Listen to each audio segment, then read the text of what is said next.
სახელითა მამისათა და ძისათა და წმინდისა სულისათა ჩვენთან არ ღმერთს. ყველას გილოცავთ დღევანდელ დღეს ღმერთმა მრავალ წაგასწრო თქვენ და სრულიად საქართველო. ამინ. დღევანდელი კვირიაგე დანო და ზმანო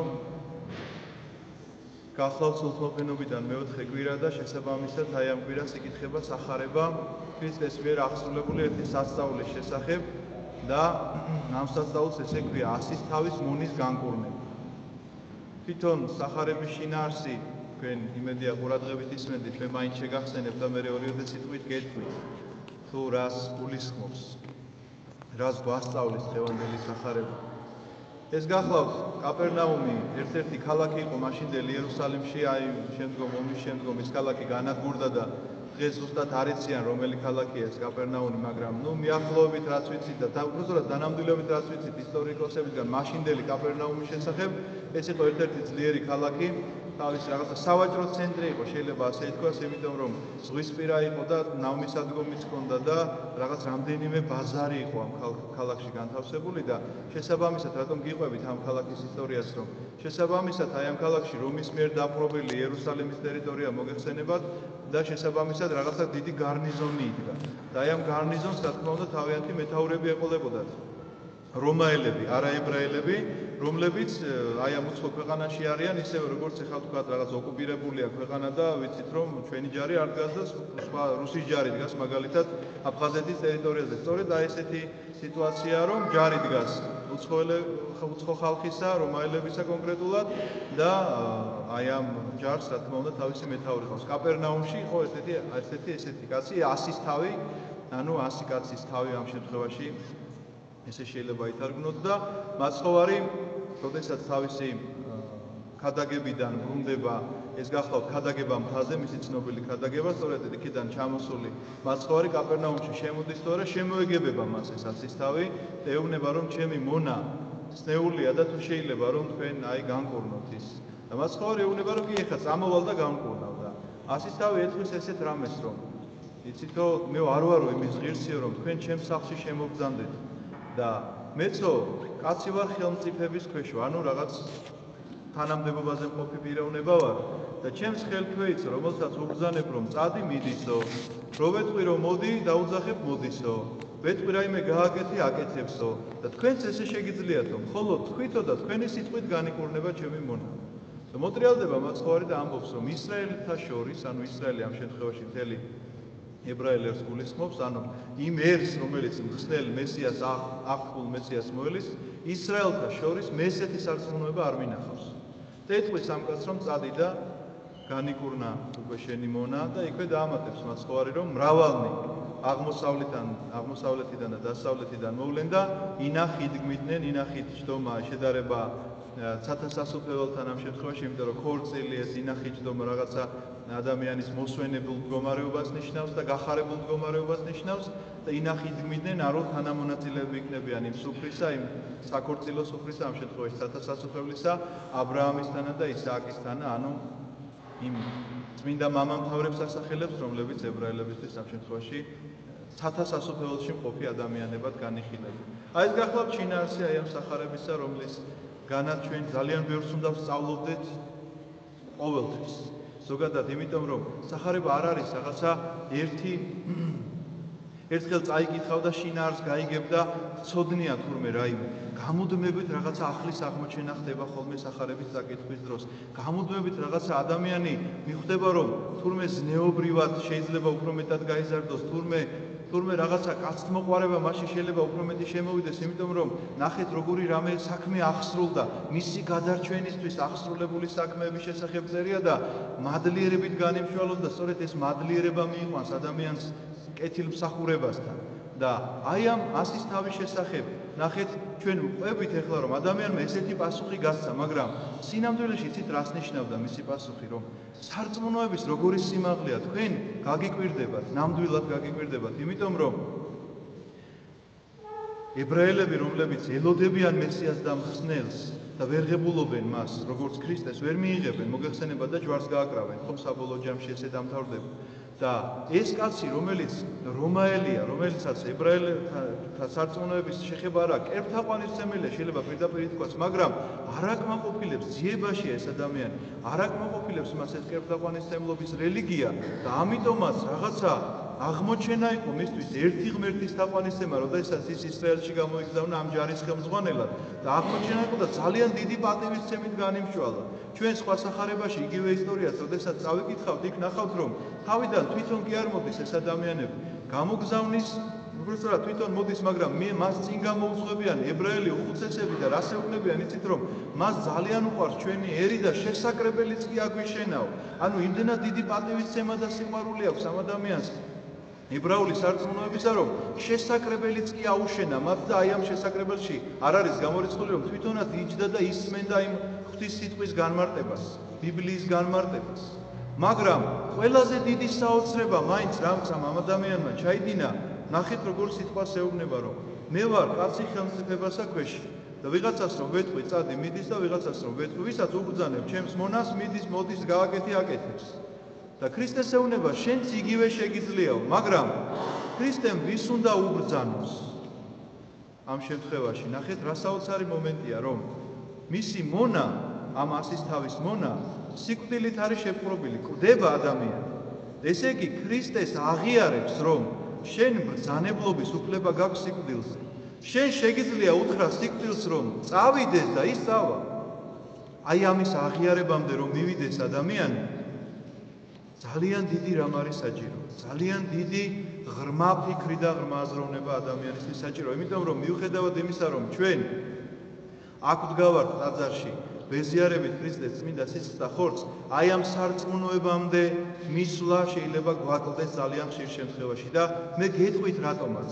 აი პავლე მოციქულის ეპისტოლე უნდა გავიხსენო, სადაც ის ზიარების შესახებ ესეთ რამეს წერს, რომ თქვენო არასწორად ეზიარებით ძალიან ხშირად. არ იცით როგორ ითხოვოთ, არასწორად ეზიარებით და ამიტომაც არის თქვენ შორის ძალიან ხშირ შემთხვევაში ავადმყოფობა და სიკვდილი. პირდაპირ წერს ამას პავლე მოციქული და ნახეთ იქვე განმარტავს, რომ ეს არის სისხლი და ხორცი და შენი სინდისით პასუხს აგებ აი ამ სისხლთან და ხორცთან. რა არის ეხლა ეს სისხლი და ხორცი და აი ეს ზიარების ეს მნიშვნელობა და ეს სარწმუნოებრივი საკითხები, რატომ არის ჩვენთვის ასე ძალიან მნიშვნელოვანი? იმიტომ რომ მარტივი რამ შემიძლია გითხრათ. ადამიანისთვის რაც მაკურნებელია, ის შეიძლება მომწამლველიც იყოს ისე რომ მოკლას ადამიანს. აქ უბრალოდ დოზებზეა ლაპარაკი. მაგალითად, წამალი რომელიც მე მრგებს, დოზას გააჩნია, თორე თუ ბებრს მივიღებ, მომკლავს ის წამალი. ხო მართალია? ანუ შხამი რასაც ქვია, იმას შეიძლება წამალის ერქვას და პირიქით. წამალი რასაც ქვია, იმას შეიძლება შხამი ერქვას, იმიტომ რომ გააჩნია როგორ დოზას მივიღებ და რა დოზით მივიღებ ამას. სწორედ ამაშია საქმე, რომ ზიარება, რომელსაც მე ვღებულობ, ვეზიარები ქრისტეს წმინდა სისხლსა და ხორცს, ჩემთვის ეს მაკურნებელი უნდა იყოს.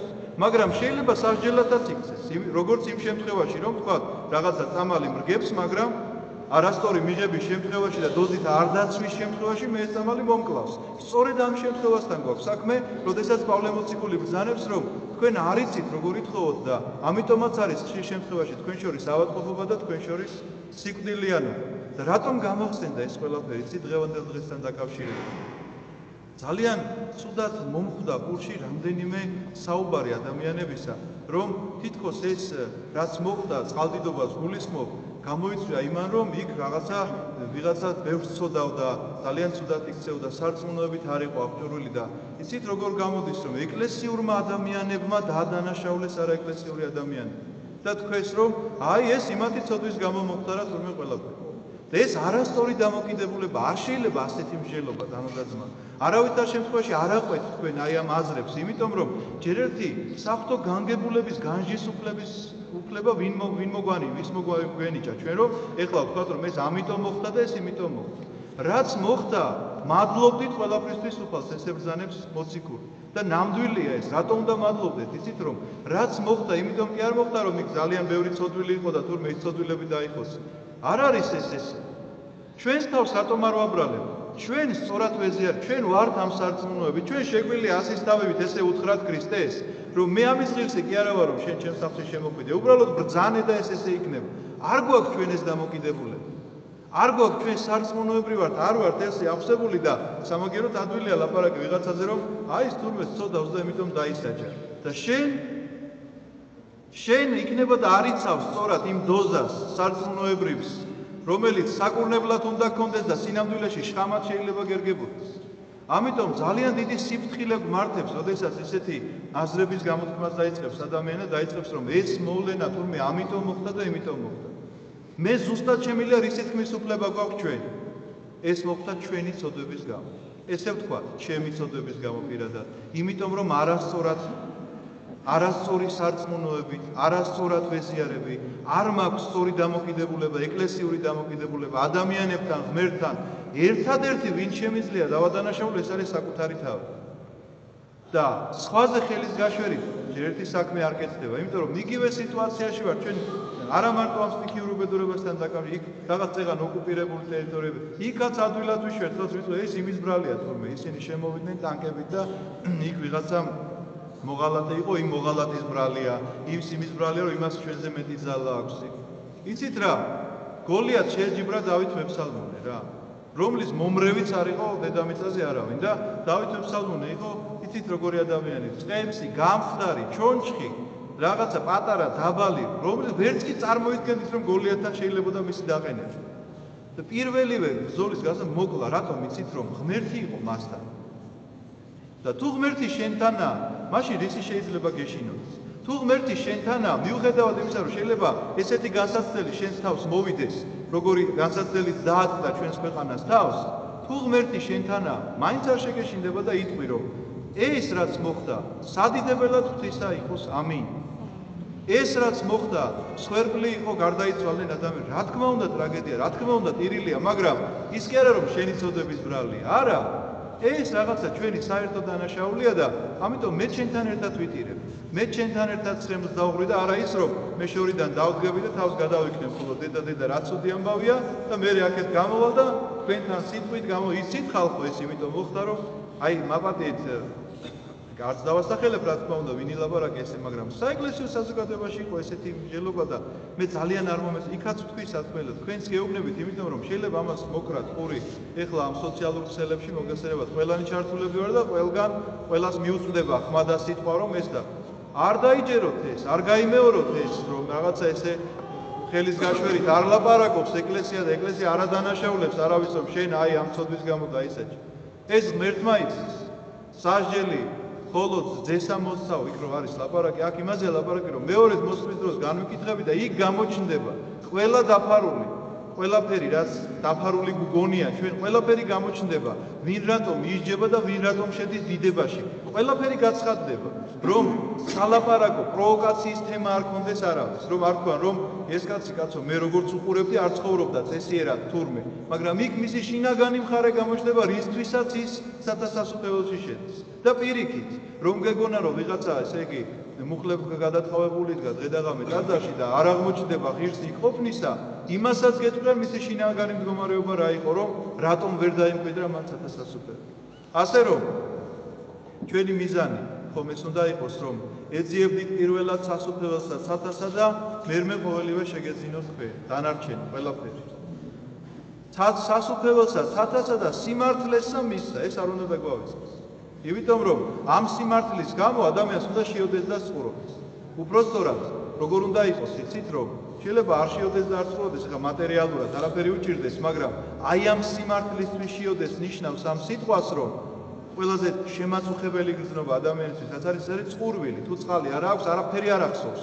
სანამ არ იშოვე წყალს და არ მოიკლავს ამ წყურვილს აი ესე უნდა დაეძებდეთ სათასასუფეველის სიმართლეს რომ მოიკლა ეს წყურვილი და შენში ეს მოთხოვნილებად უნდა იყოს რომ შენ წყურია სიმართლე სათასასუფევლისათვის აღსასრულებლად ასე რომ დანო და ძმანო ეს სიმართლე გახლავთ ის რომ სხვას კი არ დავადანაშაულებთ არამედ ვიტყვით რომ რაღაცა რომ ხდება ეს ყველაფერი ჩვენს გამო ხდება იმიტომ რომ ზანებს მოციქული კიდევ ერთხელ გაგიმეორებ არ იცით თქვენ რასთან გაქვთ საქმე არ გამოეძიებთ მის სისხლს და ხორცს და ისე ეზიარებით ეს სწორედ იმას ნიშნავს რომ არ წაიკითხო რაღაცა წამლის ანოტაცია და დალიო ისე როგორც შენ მოგინდება და ეს მაკურნებელი წამალი შხამად გექცევა ჯვარი დაგვწეროს ღმერთმა და დაგვიფაროს რომ გამოუძიებლად, გამოუკვლევლად ჩვენ გადავდგათ ეს ნაბიჯი და ქრისტეს ვეზიარებოდეთ და გამოუძიებლად და გამოუკვლევლად ვამბობდეთ ისეთ სიტყვებს, რომელიც სიტყვებით შეიძლება სასჯელად ჩვენ დაიქმნეს.